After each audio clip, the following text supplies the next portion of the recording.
پہاڑی زبان میں اپڈیٹ سنیے۔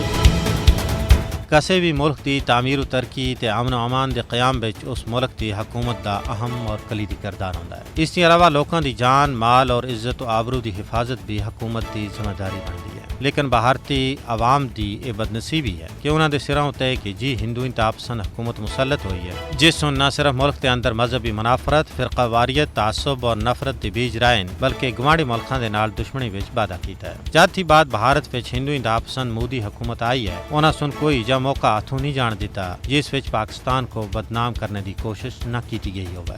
آج ایک باری پھر پاکستان کو بدنام کرنا واسطے مودی میڈیا سن تابکاری مواد نال لدے ہوئے ایک جہاز کو پکڑنے دا دعویٰ کیتا ہے، جس کو پاکستان سن مسترد کر دیتا ہے اور آخر کہ مودی میڈیا دی اے رپورٹ غلط، بے بنیاد اور مذہب کا خیز ہے۔